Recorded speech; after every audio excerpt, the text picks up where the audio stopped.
Student, मेरे YouTube channel okay biology में एक बार फिर से आपका स्वागत है। इस वीडियो में हम पढ़ेंगे मूत्र निर्माण की प्रक्रिया का सेकंड चरण, जिसको हम कह रहे हैं चयनात्मक पुनर्अवशोषण। अभी तक जिन विद्यार्थियों ने अपने चैनल को सब्सक्राइब नहीं किया है वो सब्सक्राइब करें और अपने चैनल को शेयर भी करें और अपने वीडियो को लाइक भी करें। तो चलते हैं अपने वीडियो पर। तो देखिए, फर्स्ट जो चरण है जिसको हमने परानिस्यंदन या अल्ट्रा फिल्ट्रेशन कहा था, तो इससे ठीक पहले इससे जो फर्स्ट वीडियो था इसका, इससे पहले वाला, उसमें हमने अल्ट्रा फिल्ट्रेशन को पढ़ा है। आज हम पढ़ेंगे अल्ट्रा फिल्ट्रेशन होने के बाद में जो उपयोगी पदार्थ होते हैं उनका पुनर्अवशोषण किया जाएगा। तो उसको अपन कहें चयनात्मक पुनर्अवशोषण या सेलेक्टिव रीएब्जॉर्प्शन।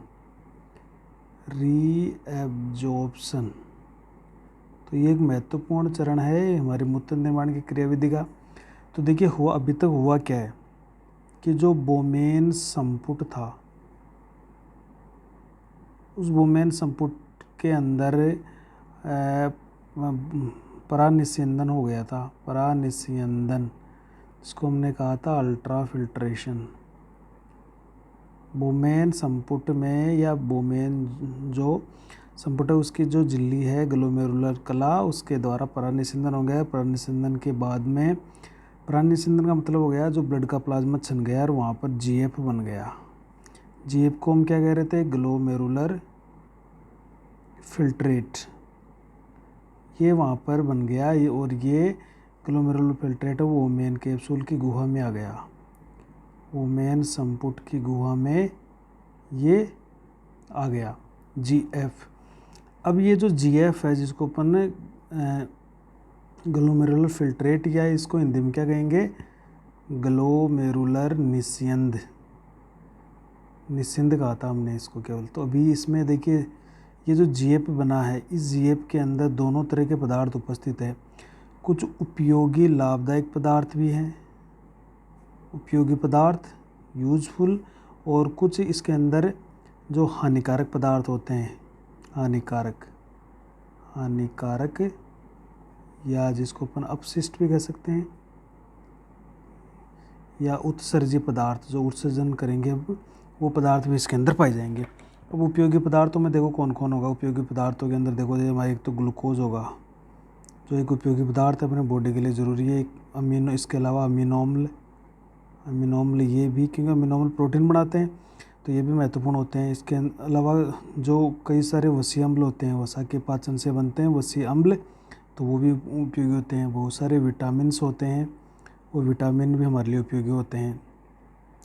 इसके अलावा जो जल है H2, वो भी हमारे लिए उपयोगी है। और बहुत सारे खनिज जो लवण होते हैं, वो लवण भी हमारे लिए उपयोगी होते हैं। तो ये सब उपयोगी पदार्थ होते हैं। तो हम उपयोगी पदार्थों को बॉडी से बाहर नहीं निकालेंगे, क्योंकि ये उपयोगी है हमारे शरीर के लिए। तो इसको व्यर्थ में अपन बाहर नहीं निकालेंगे, इनका हम पुनर्अवशोषण कर लेंगे। तो इनका क्या कर लेंगे हम? पुनर्अवशोषण। अब इनके साथ साथ कुछ अपशिष्ट पदार्थ भी होते हैं, तो जिनको तो अपन आसानी से बाहर निकाल देंगे। जैसे सबसे इम्पोर्टेंट जैसे यूरिया है, यूरिया ये अपशिष्ट पदार्थ है। इसके अलावा यूरिक अम्ल होता है, यूरिक एसिड है, यूरिक अम्ल। इसके अलावा जैसे क्रिएटिनिन होता है, और जैसे हिप्पूरिक अम्ल है, हिप्यूरिक अम्ल। तो ये सारे क्या होते हैं? ये उत्सर्जी पदार्थ होते हैं, ये अपशिष्ट पदार्थ होते हैं, और इनको हम बॉडी से बाहर निकाल देते हैं। अब ये जो जीएफ बना है, इस जीएफ में क्या है? उपयोगी के हानिकारक पदार्थों के साथ साथ उपयोगी पदार्थ भी पाए जाते हैं। तो अगर हम पूरे जीएफ का ही उत्सर्जन कर देंगे, ग्लोमेरुलर जो फिल्ट्रेट है, ग्लोमेरुलस जो रक्त का प्लाज्मा छनकर वो मेन कैप्सूल में आया है, अगर पूरे का हम उत्सर्जन कर देंगे तो जाहिर सी बात है ये उपयोगी पदार्थ 20 अपशिष्ट पदार्थों के साथ साथ शरीर से बाहर चले जाएंगे। तो इनका बाहर जाना शरीर के लिए सही नहीं होगा, व्यर्थ होगा। तो हमारे वृक्क जो क्या करते हैं, इनकी जो वृक्क नलिकाएं होती हैं वो इन उपयोगी पदार्थों को पुनः अवशोषित कर लेती है। तो अब ये जो पुनर्अवशोषण होगा ये कौन करेगा? तो जो ये करेगी हमारे जो नेफ्रॉन की जो स्रावी नलिकाएं होती है, जिनको हम वृक्क नलिकाएं होगी, तो ये जो अवशोषण करेगी, पुनर्अवशोषण का कार्य कौन करेगी? ये जो कार्य है ये हमारे नेफ्रॉन की जो स्रावी नलिकाएं होती है, स्रावी नलिकाएं, जिनको हम वृक्क नलिकाएं भी कह सकते हैं। और ये कौन कौन होती है? ये 3 टाइप की होती है। समीपस्थ कुंडल नलिका, समीपस्थ कुंडलित नलिका, एक तो ये है। इसके बाद में दूसरा इम्पोर्टेंट होता है हेनले का लूप, ये भी इसका भाग है। और तीसरा हो गया दूरस्थ कुंडल नलिका, दूरस्थ कुंडलित नलिका। दूरस्थ कुंडल नलिका को अपन शॉर्ट में DCT कहते हैं, समीपस्थ को हम शॉर्ट में PCT भी कहते हैं। Proximal converted tubule, distal convoluted tubule, ये वोमेन कैप्सूल के पास होती है इसलिए समीपस्थ कहलाती है, वोमेन कैप्सूल से दूर होती है इसलिए दूरस्थ कुंडल नलिका कहलाती है। तो ये 3 तो हो गई। इसके अलावा जैसे संग्राहक नलिका है वो भी इसमें योगदान देती है पुनर्अवशोषण में। क्योंकि संग्राहक नलिकाओं को अपन नेफ्रॉन का भाग मानते नहीं है, तो नेफ्रॉन की तो जो हमारी स्रावी नलिकाएं होती है, समीपस्थ हेनले का लूप, दूरस्थ कुंडल नलिका, ये पुनर्अवशोषण करेगी। और संग्राहक नलिका भी कुछ महत्वपूर्ण पदार्थों का, जैसे कुछ मात्रा में पानी का और यूरिया का, ये अवशोषण करेगी, तो ये भी पुनर्अवशोषण में मदद करेगी। तो अभी हमने मतलब ये हो गया कि ये हमारे पास ये 4 तरह की संरचनाएं हैं। समीपस्थ हेनले का लूप, दूरस्थ कुंडल नलिका और संग्राहक नलिका, ये चारों संरचनाएं मिलकर पुनर्अवशोषण का कार्य करती है, चयनात्मक पुनर्अवशोषण का काम करती है। और पुनर्अवशोषण का मतलब है कौन सा काम करेगी ये? जो GF के अंदर, GF में उपयोगी पदार्थ होंगे, उपयोगी पदार्थ, उन पदार्थों का पुनर्अवशोषण करेंगे, उनको वापस बॉडी में पहुंचा दिया जाएगा, अपने शरीर में पहुंचा दिया जाएगा, उनको बाहर नहीं निकलने दिया जाएगा। तो ये काम होता है पुनर्अवशोषण का कि जो उपयोगी पदार्थ होते हैं ग्लोमेरुलर फिल्ट्रेट में, तो उसमें से केवल हानिकारक पदार्थ छोड़े जाएंगे और बाकी के जो उपयोगी पदार्थ है वो अवशोषित कर ले जाएंगे। अब यहाँ पर एक प्रश्न ये उठता है कि ये जो उपयोगी पदार्थ होते हैं, क्या ये पूरे के पूरे 100%, 100% अवशोषित कर ले जाते हैं या कम किए जाते हैं? तो देखिए, इसका एक नियम है कि किस सीमा तक होता है। तो जो उपयोगी पदार्थ है उनका अवशोषण कौन सी सीमा तक होगा? तो मान लीजिए कि हमारे पास एक मटका है, जैसे उदाहरण के तौर पर उस मटके के अंदर हम पानी भर रहे हैं, तो इसके अंदर हम पानी भरते जा रहे हैं। जब ये मटका है वो पानी से पूरा भर जाता है, तो इससे अतिरिक्त अगर इसमें अपन पानी डालने का प्रयास करते हैं तो वो पानी है वो फिर बाहर की तरफ गिरने लगता है इस तरह से। तो यही हमारी बॉडी की, हमारा जो शरीर है, जैसे हमारा ये मान लीजिए बॉडी है, तो इस बॉडी के अंदर एक हर पदार्थ का एक लेवल होता है। तो जैसे मान लीजिए ग्लूकोज का लेवल ये है, तो जितना शरीर को कोई भी पदार्थ की अधिकतम सांद्रता होती है, हमारे शरीर में जितनी अधिकतम सांद्रता हो सकती है, जैसे इस मटके में अधिकतम जितना पानी आएगा उतना ही पानी भरा जाएगा, एक्स्ट्रा है वो फिर बाहर गिरने लग जाएगा, बाहर इससे आने लग जाएगा। उसी तरह से हमारी जो बॉडी होती है, उस बॉडी में भी हर पदार्थ की एक अधिक से अधिक सांद्रता होती है कि उस अधिक से अधिक सांद्रता तक ही उस पदार्थ का अवशोषण किया जा सकता है। अगर पहले से ही शरीर में उस पदार्थ की अधिकता है तो उसका अवशोषण नहीं किया जाएगा। अगर कम सांद्रता है तो उसकी अधिकतम सांद्रता तक उसका अवशोषण कर लिया जाएगा, बाकी का मूत्र के रूप में बाहर निकाल दिया जाएगा।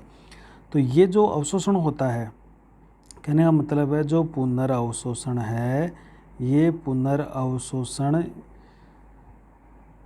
जो होता है ये क्या होता है, ये जो जितने भी पदार्थ होते हैं उस पदार्थ के या पदार्थों के देहली मान पर निर्भर करता है। ये इम्पोर्टेंट बात याद रखिएगा, देहली मान पर निर्भर करता है।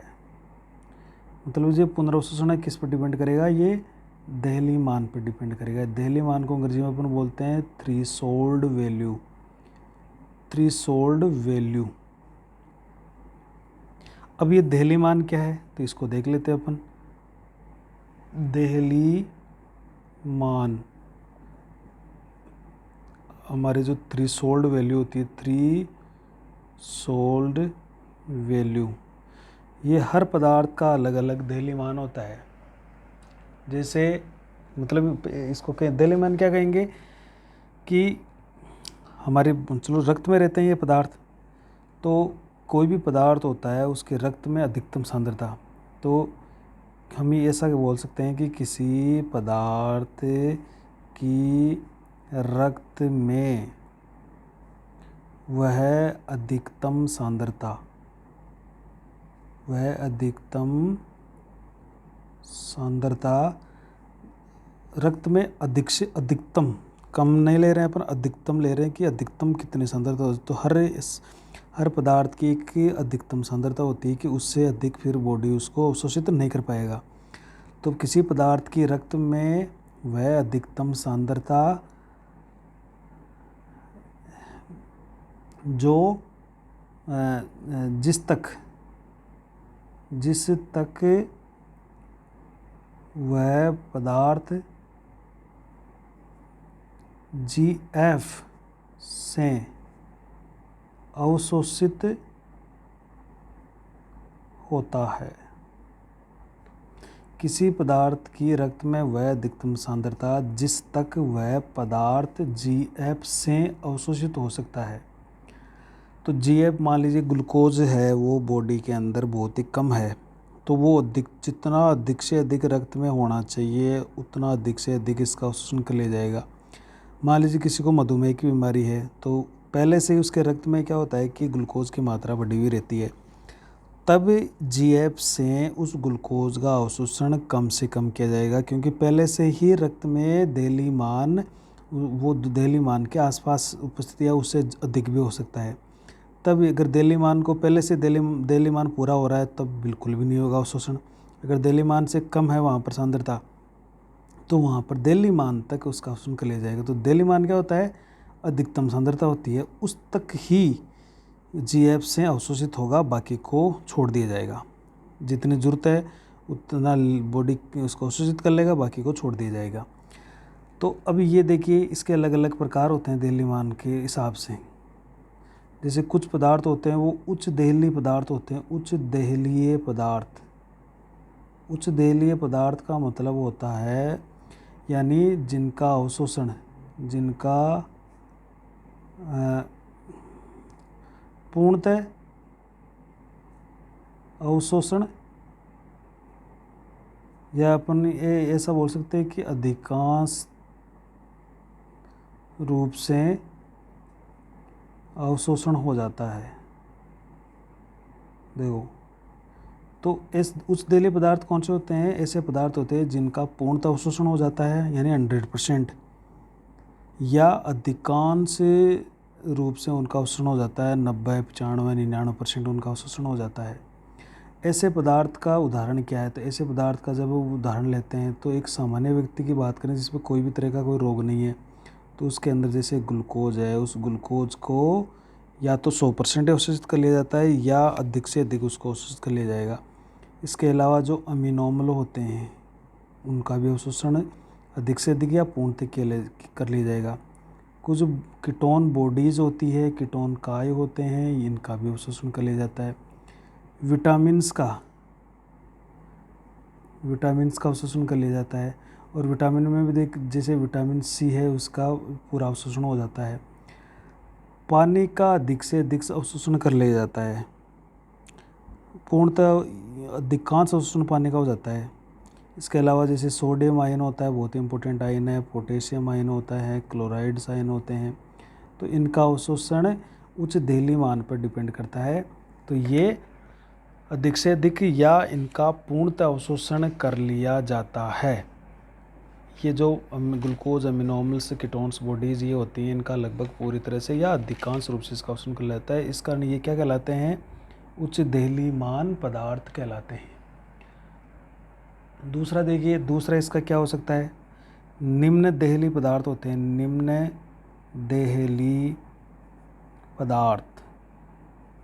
देहली पदार्थ यानी लो जिसकी थ्रेशोल्ड वैल्यू होती है, तो उनमें क्या होता है, निम्न का मतलब बहुत कम, तो बहुत कम इनका या बहुत कम मात्रा में पुनरावशोषण होता है, इनका पुनः अवशोषण होता है। ऐसे पदार्थ होते हैं कुछ जिनका बहुत कम मात्रा में पुनरावशोषण होता है।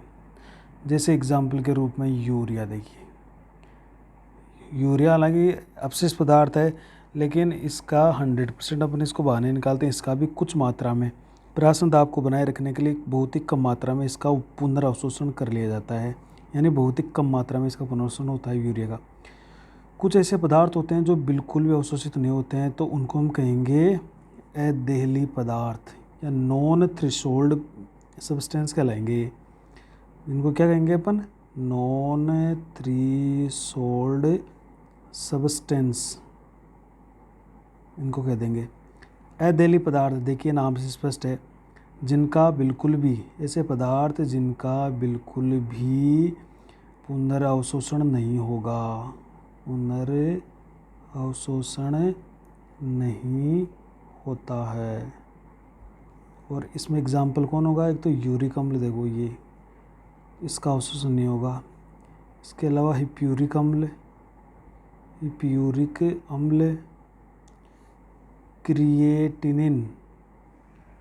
क्रिएटिनिन, ये जो पदार्थ होते हैं, ये पदार्थ इनका अवशोषण बिल्कुल भी नहीं होगा, तो ये अदेहली पदार्थ कहलाते हैं। अब कुछ क्या होते हैं, कभी कभार तो जिनका अवशोषण ज़्यादा कर लिया जाता है, कभी कभार उनका अवशोषण बहुत ही कम किया जाता है, या कई बार उसका न तो ज़्यादा किया जाता है न कम किया जाता है, यानी बदलता रहता है उनका पुनर्अवशोषण। तो ऐसे पदार्थ क्या कहलाएंगे, परिवर्तनशील कहलाएंगे, परिवर्तनशील देहली पदार्थ कहलाते हैं। परिवर्तनशील देहली पदार्थ वेरिएबल स्थिति में होते हैं। ये वेरिएबल का मतलब होता है कि इन आवश्यकता के अनुसार जब कुछ पदार्थों का पुनर्अवशोषण आवश्यकता के अनुसार हो, आवश्यकता अनुसार जब कुछ पदार्थों का पुनर्अवशोषण अनुसार बढ़ता या घटता रहता है, तब उन्हें क्या कहेंगे अपन, परिवर्तनशील देहली पदार्थ कहेंगे। जैसे पानी का अवशोषण और लवणों का अवशोषण, लवणों का पुनर्अवशोषण ये घटता बढ़ता रहेगा। जैसे मान लीजिए गर्मियों के दिनों में बॉडी के अंदर पानी की ज़्यादा आवश्यकता होती है, तो अधिकांश पानी का अवशोषण कर लिया जाता है, सर्दियों में इसका अवशोषण कम होता है। तो ये स्थिति चलती रहती है कि इनका कुछ पदार्थ ऐसे हैं जिनका आवश्यकता अनुसार कभी कम कभी ज़्यादा, तो ये परिवर्तनशील होते हैं। तो इस तरह से 4 तरह के हो गए, उच्च देहली, निम्न देहली, अदेहली और परिवर्तनशील देहली पदार्थ। तो ये इनका अवशोषण या देहली मान पर इनको अलग अलग पढ़ा है। तो अब क्या होगा कि जो वृक्क की जो स्रावी नलिकाएँ होती है, वो स्रावी नलिकाएँ क्या करती है, जीएफ से अधिकांश उपयोगी पदार्थों का और बहुत ही कम मात्रा में कुछ अपशिष्ट पदार्थों का पुनर्अवशोषण कर लेती है, जिसके कारण से हमारी बॉडी का जो समस्थापन है, अब ये पुनर्अवशोषण से होता क्या है, पुनर्अवशोषण से क्या रिजल्ट निकलता है, का परिणाम ये होता है कि हमारा जो बॉडी का समस्थापन है, होम्योस्टेसिस, बॉडी का समस्थापन वो मेंटेन रहता है। होम्योस्टेसिस ये बना हुआ रहता है, यानी हमारे बॉडी का जो पानी का बैलेंस है, लवणों का बैलेंस है या प्राशन दाब है, तो इस पुनर्अवशोषण के कारण ये बिगड़ता नहीं है और बॉडी का समस्थापन ठीक ढंग से बना हुआ रहता है। तो वृक्क नलिकाएँ ये काम करेगी। अब ये बात ये आती है कि ये जो अवशोषण होता है ये किस तरह से, कौन कौन सी विधियों से होता है, तो ये भी अपन नेक्स्ट पढ़ते हैं। देखिए अगर जितने भी पदार्थ होते हैं उनके अपन अवशोषण की बात करें, तो जो पुनर्अवशोषण की जो विधियाँ होती है वो 2 तरह की होती है। तो कुछ में तो क्या होती है, हमारे सेल्स या बॉडी की ऊर्जा खर्च होती है, और कुछ में ऊर्जा खर्च नहीं होती। तो पुनः अवशोषण की विधियाँ, जिसको अपन मेथड पढ़ेंगे, तो ये दो मेथड होती है, दो मेथड या दो विधियाँ होती है। तो उसमें सबसे पहले देखिए निष्क्रिय अवशोषण होता है, निष्क्रिय पुनर्अवशोषण। निष्क्रिय पुनः अवशोषण, निष्क्रिय का मतलब है इसमें बॉडी की जो सेल है वो निष्क्रिय रहती है, यानी कोई भी तरह की ऊर्जा खर्च नहीं हो पाती है, और ये सांद्रता प्रवणता के अनुसार होती है। तो जब पदार्थों का अवशोषण है वो सांद्रता प्रवणता का मतलब क्या हो गया, अधिक सांद्रता से कम सांद्रता की ओर। और ये एक पदार्थ का गुण है कि प्रत्येक पदार्थ, चाहे वो द्रव हो या ठोस हो या गैस हो, वो अपनी अधिक सांद्रता से कम सांद्रता की ओर मतलब स्थानांतरित होता है। तो ये प्रक्रिया क्या कहलाती है, सांद्र प्रवणता। तो इसमें कोई ऊर्जा खर्च नहीं होती है। तो सांद्रता प्रवणता यानी अधिक से कम सांद्रता की ओर, अधिक से कम सांद्रता की ओर जब कोई पदार्थ स्थानांतरित होता है तो उसको सांद्रता प्रवणता हम कहें। तो सांद्रता प्रवणता के अनुरूप और बिना ऊर्जा खर्च किए हुए, बिना ऊर्जा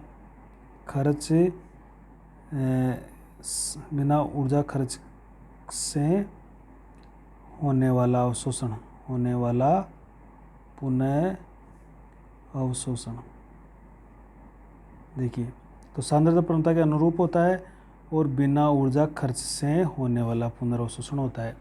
तो इसकी निष्क्रिय की दो विशेषता होती है कि एक तो ये सांद्रता प्रवणता के अनुसार होता है, यानी अधिक से कम सांद्रता की, और दूसरी बात इसकी विशेषता है इसमें कोई ऊर्जा खर्च नहीं हो पाती है। तो बात यह है कि इसका अवशोषण कौन कौन से कहाँ पर होता है। तो देखिए इसका उदाहरण देखिए, जल का अधिकांश अवशोषण,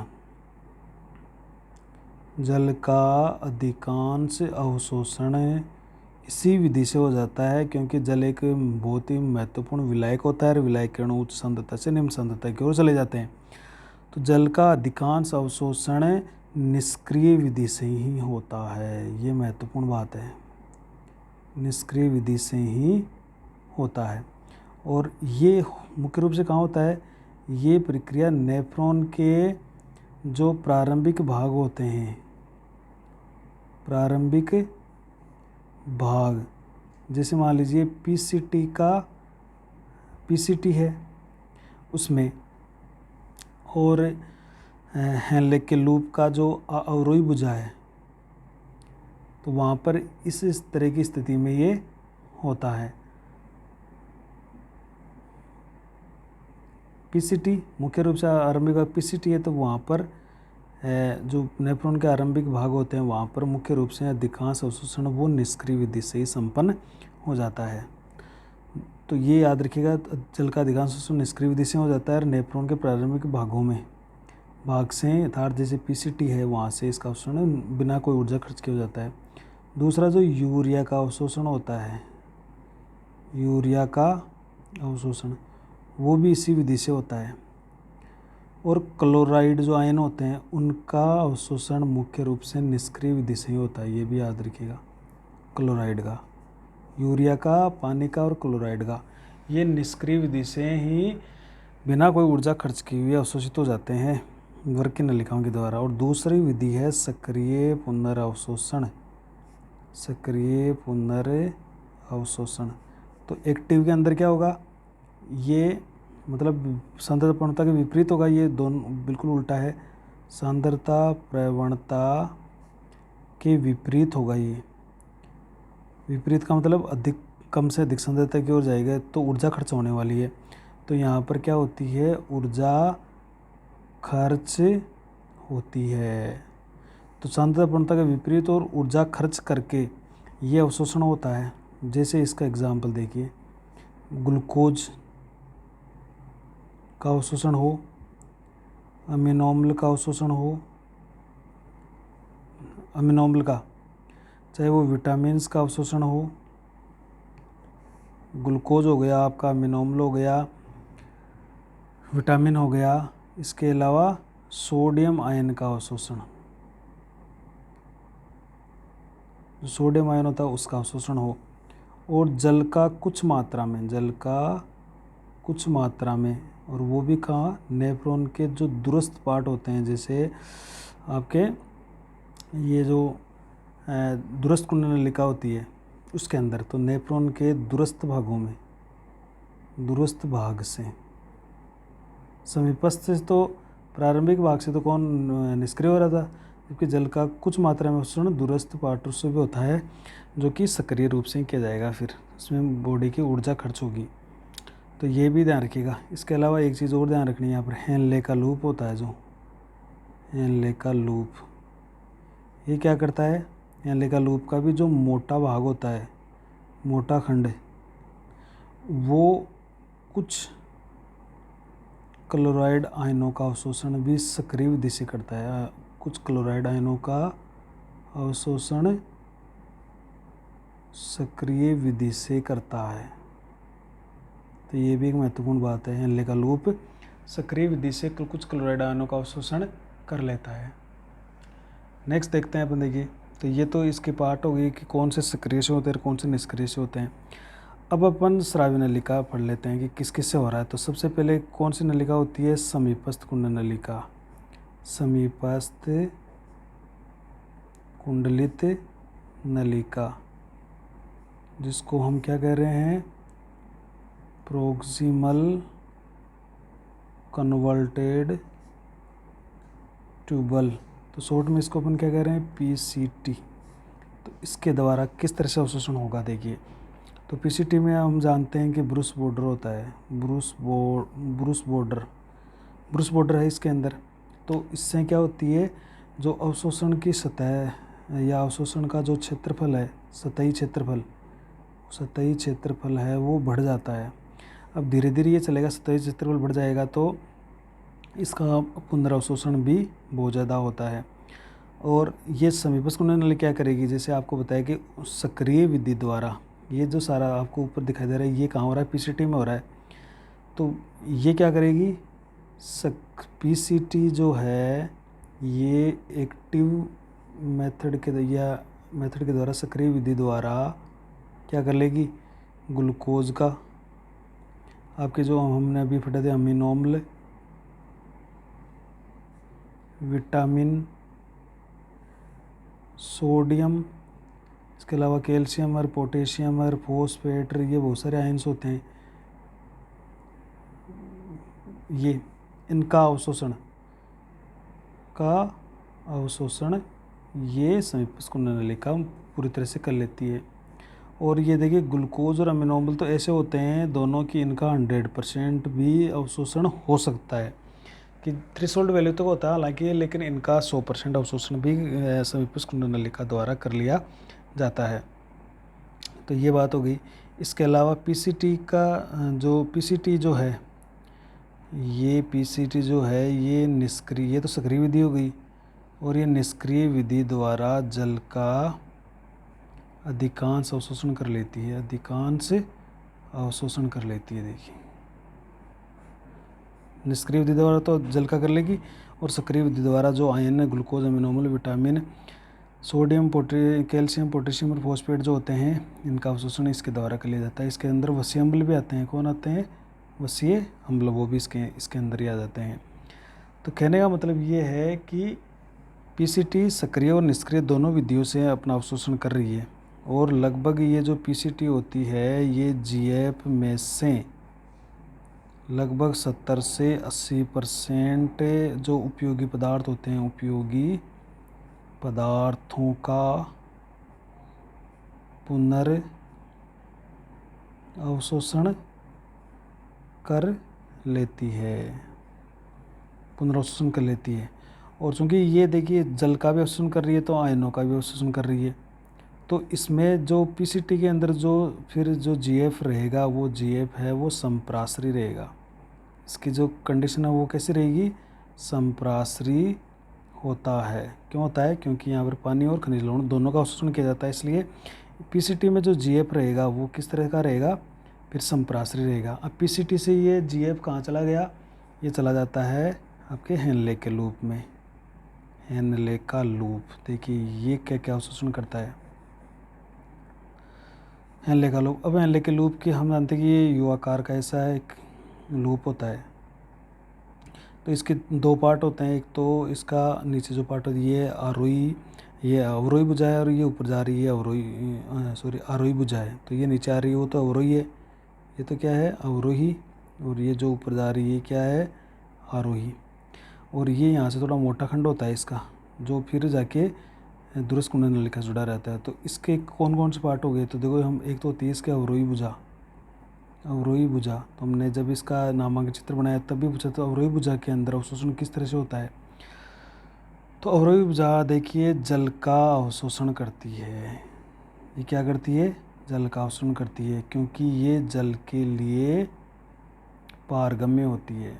जल के लिए तो पारगम्य होती है, और लवणों के लिए अपारगम्य होती है, या बहुत ही कम पारगम्य होती है। देखिए तो जल का अवशोषण कर लेगी, तैयार किया। अवरोही भुजा में जल का अवशोषण होता है क्योंकि जल के लिए पारगम्य होती है, लवणों के लिए पारगम्य होती है। अब इस अवरोही भुजा में जैसे मान लीजिए जल का अवशोषण हो गया, तो इसका मतलब है यहाँ पर जो जीएफ आ रहा है समीपस्थ कुंडल नलिका से, इसमें से जल को खींच लिया पूरे को। तो अभी इसमें सांद्रता ज़्यादा हो गई, तो अवरोही भुजा में जो जीएफ होता है वो किस तरह का हो गया, वो अतिपराश्रयी हो जाता है, अतिपराश्रयी हो जाता है। ये ध्यान रखिएगा, क्योंकि जल हमने खींच लिया, तो जल ले लिया तो इसमें आयन ज़्यादा हो गई, तो ये अतिपराश्रयी हो गया। अब दूसरा ये बहता बहता कहाँ जाएगा, ये आरोही भुजा में जाएगा। आरोही भुजा के अंदर ये पहुंच जाएगा। तो आरोही भुजा के अंदर किस तरह से अवशोषण होगा, मतलब देखिए ये यहाँ से बहता बहता इसमें पानी खींच लिया हमने, H2 खींच लिया, तो अभी ये थोड़ा सांद्र ज़्यादा हो गया, यानी अतिपराश्रयी हो गया। अब थोड़ा थोड़ा आगे जाएगा तो हम इसमें से सोडियम पोटेशियम आयन खींच लेंगे, तो वापस ये जो जीएफ होगा ये निस्यंद होगा, ये वापस संपराश्रयी की स्थिति में आ जाएगा। तो आरोही भुजा में क्या होता है, ये जल के लिए तो होती है अपारगम्य, लेकिन लवणों के लिए क्या होती है, लवणों के लिए पारगम्य होती है। देखिए तो यहाँ पर होता क्या है कि यहाँ पर सोडियम पोटेशियम जो आयन होते हैं, उन आयनों का यहाँ पर अवशोषण कर लिया जाता है। अवशोषण कर लिया तो सोडियम और पोटेशियम आयन अवशोषित हो गए। तो यहाँ पर देखिए आरोही भुजा में क्या होता है, निस्यंद की मात्रा पर कोई फर्क नहीं पड़ता है, क्योंकि केवल इसमें लवण अवशोषित किए जा रहे हैं। तो इसमें निस्यंद की जो मात्रा होती है उस पर कोई फर्क नहीं पड़ रहा है। तो ये भी आरोही भुजा में ध्यान रखिएगा, ये आरोही भुजा भी इसका पतला जो पार्ट है, पतला भाग, ये जो पतला भाग है फिर ऊपर जाके मोटा होता जाता है। तो पतला भाग यहाँ तक,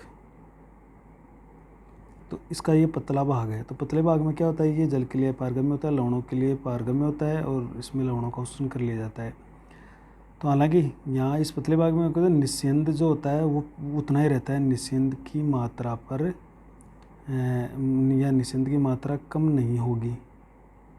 क्यों नहीं होगी, क्योंकि यहाँ पर हम जल का अवशोषण नहीं कर रहे हैं। और अब ये जो जीएफ होगा यहाँ पर जो फिल्ट्रेट होगा वो कैसा हो जाएगा, वो वापस संपराश्रयी स्थिति में हो जाएगा, संपराश्रयी हो जाता है। क्यों हो गया संपराश्रयी, क्योंकि यहाँ पर हमने लवणों का अवशोषण कर लिया है, लवणों का अवशोषण कर लिया। तो पहले जल का किया था, अब लवणों का कर लिया, तो वापस संपराश्रयी हो गया। अतिपराश्रयी से क्या हो गया, वापस संपराश्रयी हो गया। अब देखिए आरोही भुजा का जो ऊपर वाला छोटा सा जो खंड है, आरोही भुजा का जो मोटा खंड होता है, थोड़ा सा एक मोटा सा खंड और है, उस मोटे खंड की जो भित्ति होती है, वो भित्ति क्या करती है, वो जल का और यूरिया इनके लिए तो क्या होती है, वो अपारगम्य होती है, अपारगम्य है।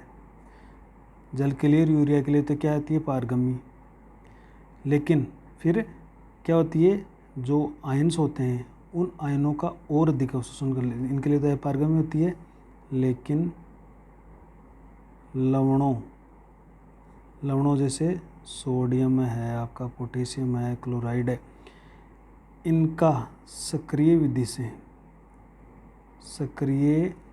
से जब ये ऊपर देखा था हमने कि ये सक्रिय विधि से इनका क्लोराइड का और सोडियम पोटेशियम का अवशोषण तो कर लेती है। तो सक्रिय विधि से इनका अधिक अवशोषण कर लेती है,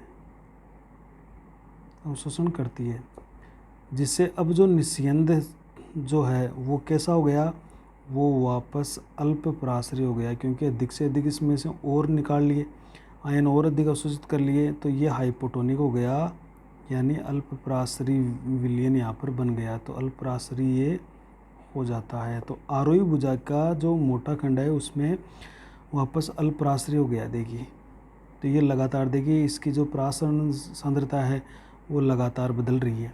तो ऐसी स्थिति यहाँ पर आ चुकी है। अब नेक्स्ट देखिए, ये तो गया अपने हिल्ले का लूप कि हमने फिर भी क्या क्या यहाँ पर अवशिष्ट होता है। और लास्ट में बजाती है हमारी यहाँ पर दूरस्थ कुंडलिका। तीसरा है दूरस्थ कुंडलिका, दूरस्थ कुंडलित नलिका, जिसको अपन शॉर्ट में क्या कह रहे हैं, DCT कह रहे हैं। इसका ये क्या होता है अवशोषण। तो देखो ये जो DCT होती है, DCT ये सक्रिय विधि से ही अवशोषण करती है। सक्रिय विधि द्वारा सोडियम व जो क्लोराइड होते हैं, सोडियम व क्लोराइड का तथा जल का पुनः अवशोषण करेगी,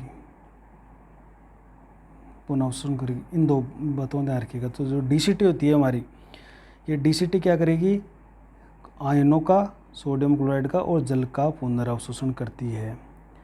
तो ये कुछ विशेष परिस्थितियों में करती है ऐसा काम। तो और वो हार्मोन पर डिपेंड करता है, क्योंकि यहाँ पर देखिए इसका जो ये सोडियम और क्लोराइड होते हैं, इनका अवशोषण के लिए एक हार्मोन आता है जिसका नाम होता है एल्डोस्टेरोन। ये एल्डोस्टेरोन कहाँ आता है, from adrenal cortex. Adrenal cortex होती है, वहाँ से ये एल्डोस्टेरोन हार्मोन आता है और ये इस सोडियम और क्लोराइड के अवशोषण को बढ़ाता है। तो ये क्या करता है, सोडियम और क्लोराइड के अवशोषण को बढ़ाता है। तो ये तभी होगा जब ये हार्मोन आएगा। इसी तरह से जल का अवशोषण और ज़्यादा करना है तो यहाँ एक हार्मोन आता है जिसका नाम है ADH। तो ये ADH कहाँ होता है, ADH फ्रॉम पिट्यूटरी ग्लैंड, यानी जो हमारी पीयूष ग्रंथि होती है, पीयूष ग्रंथि, उस पीयूष ग्रंथि की एक पश्च पाली होती है, उस पश्च पाली से एक हार्मोन आता है जिसका नाम है ADH। ये ADH क्या करेगा, जल के अवशोषण को बढ़ाता है, जल के अवशोषण को बढ़ाता है। तो कहने का मतलब है जो DCT होती है वो कुछ विशेष परिस्थितियों में आपके आयनों का और जल का अवशोषण कर लेती है। और जब ये हार्मोन्स आते हैं ना, एड्रिनल कॉर्टेक्स से एल्डोस्टेरोन आएगा और पीयूष ग्रंथि से ADH आएगा, तो उनके प्रभाव से DCT अपना काम करती रहती है। तो कहने का मतलब DCT पर ये दोनों हार्मोन काम करेंगे। तो ये तो गई DCT की बात। अब चलते हैं अपन, देखिए जो लास्ट बच गया संग्राहक नलिका। संग्राहक नलिका ये कलेक्टिंग डक्ट ये भी क्या करती है, अवशोषण करती है। तो जो संग्राहक नलिका का इसका जो अग्रभाग होता है, इसका जो अग्रभाग होता है वो जल के लिए पारगम्य होता है। तो जल का अवशोषण ये कर सकता है, तो ये अग्रभाग इसका क्या कर सकता है, जल का पारगम्य है और जल का ये अवशोषण कर लेता है। और जब ये अवशोषण कर लेता है तो इसके अग्रभाग में वापस जो फिल्ट्रेट है, जो निस्यंद है, वो निस्यंद कैसा हो गया, वो वापस अतिपराश्रयी हो गया। देखिए अल्प पराश्रयी से वापस अतिपराश्रयी हो गया, क्योंकि जल को वापस खींच लिया। और इसका जो अंतिम भाग है, अंतिम भाग, क्योंकि ये अपन ने चित्र देखा तो इस तरह की ये नलिका होती है, इस तरह की।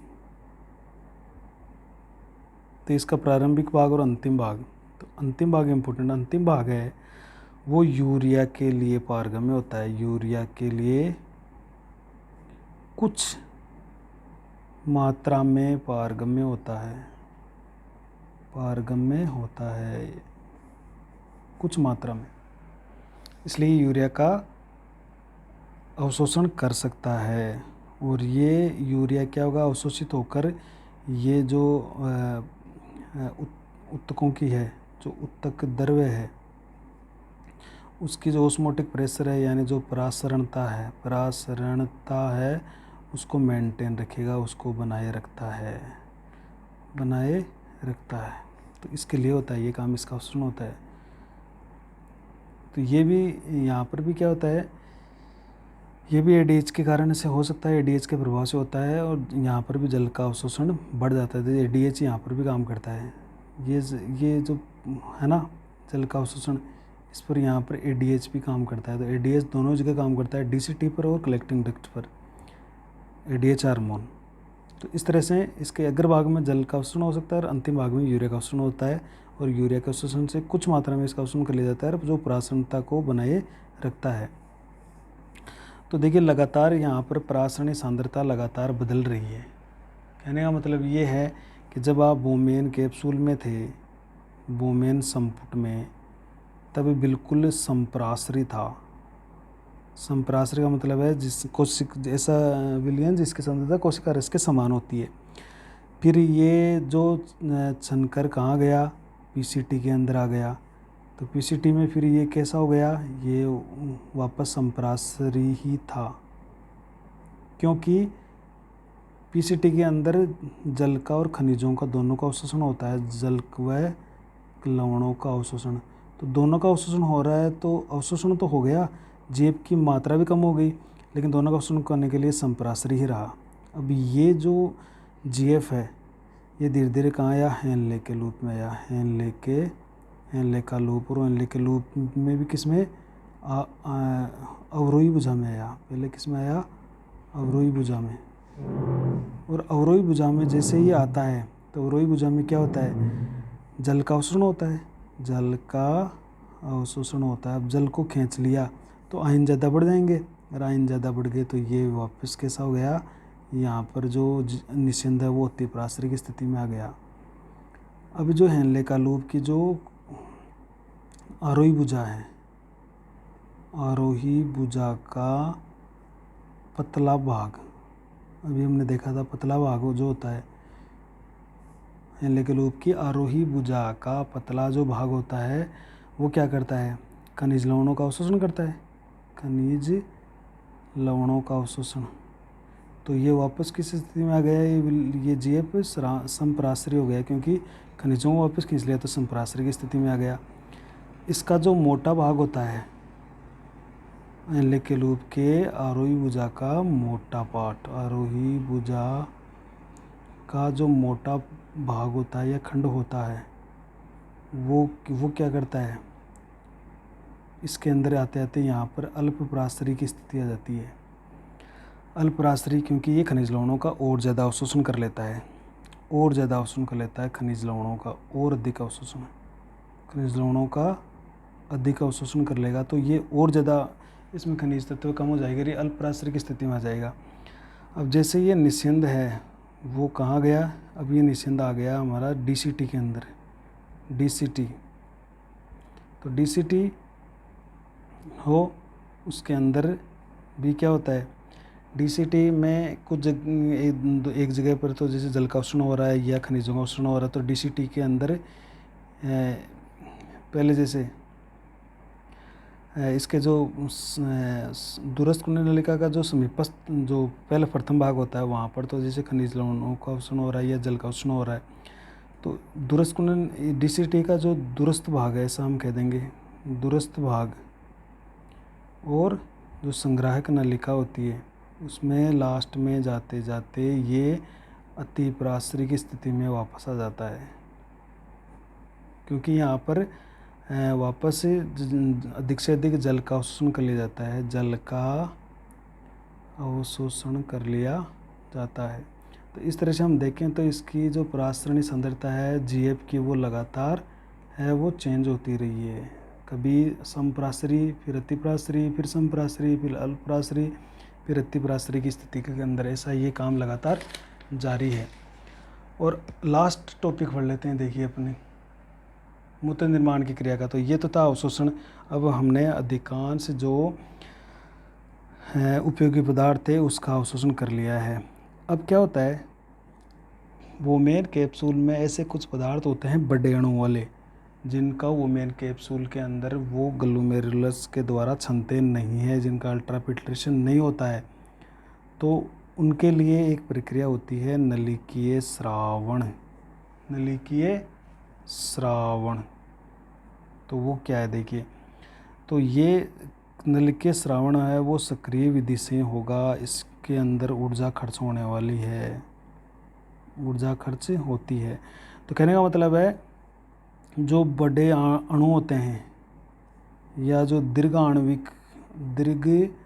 आणविक अपशिष्ट पदार्थ होते हैं वो क्या होते हैं, वोमेन संपुट में क्षंते नहीं है, जिनका अल्ट्राफिल्ट्रेशन नहीं होता है। तो फिर होता क्या है कि वर्क नलिकाओं का जो जाल होता है, उन वर्क नलिकाओं के जाल के द्वारा ये जो अपशिष्ट बड़े अणु अपशिष्ट पदार्थ होते हैं ये पीसीटी और डीसीटी की गुहाओं में डाले जाते हैं। तो कहने का मतलब है बड़े अणु या दीर्घ आणविक अपशिष्ट पदार्थ जो अल्ट्राफिल्ट्रेशन से अलग नहीं होते हैं, अलग नहीं होते, उनको इस विधि द्वारा अर्थात केशिकाओं की सहायता से, केशिकाओं के जाल की सहायता से, केशिकाओं के जाल की सहायता से पीसीटी व डीसीटी की गुहाओं में मुक्त करना ही क्या कहलाएगा, नलिकीय स्रावण कहलाता है। नलिकीय स्रावण कहलाता है।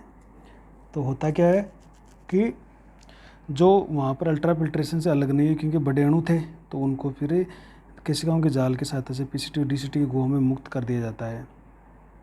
तो उनको हम क्या कहेंगे, नलिकीय स्रावण। ऐसे कौन कौन से पदार्थ होंगे देखिए, ये होगा यूरिक अम्ल, इसके अलावा हिप्यूरिक अम्ल या हिप्पूरिक अम्ल भी इसको कहते हैं, क्रिएटिनिन ये होगा। इसके अलावा जो हम दवाई लेते हैं, ड्रग्स, देखो दवाई लेते हैं वो सारे इसके अंदर आ जाएंगे, ड्रग्स। इसके अलावा जितने भी रंजक होते हैं, पिगमेंट, वो रंजक पिगमेंट्स, और कुछ जैसे हम इसके अलावा जैसे महत्वपूर्ण यही है, और कुछ आयन भी, जैसे H sulphate SO4 2- sulphate ion, ये इन विधि द्वारा नलिकीय स्रावण से ये इनको हटा लिया जाता है। तो इनका काम ये है नलिकीय स्रावण। अब ये कैसे होता है नलिकीय स्रावण, देखिए कि जैसे ये आपका समीपस्थ कुंडलिका, ये हेनले का लूप हो गया, और हेनले के लूप में ये दूरस्थ कुंडलिका हो गई।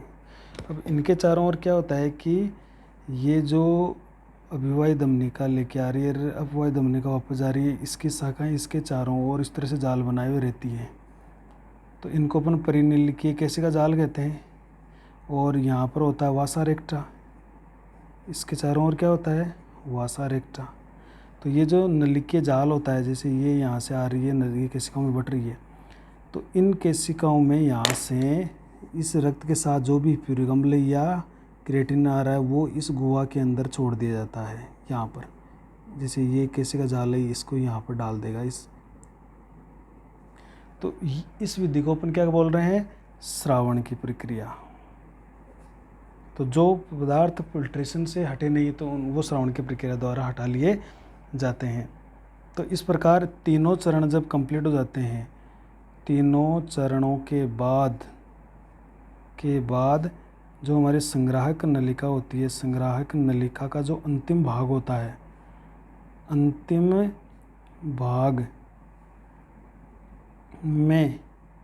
भाग में जो जीएफ प्रेजेंट होता है, उपस्थित होता है, उसे ही फिर हम क्या कहेंगे, मूत्र कहते हैं। तो देखिए अंतिम भाग में जो जीएफ होगा पूरी तरह से पुनरावशोषण के पश्चात संग्राहक नलिका के अंतिम भाग में, तो फिर हम उसको GF कह देंगे। तो ये अपना पूरी प्रोसेस हमने पढ़ ली है।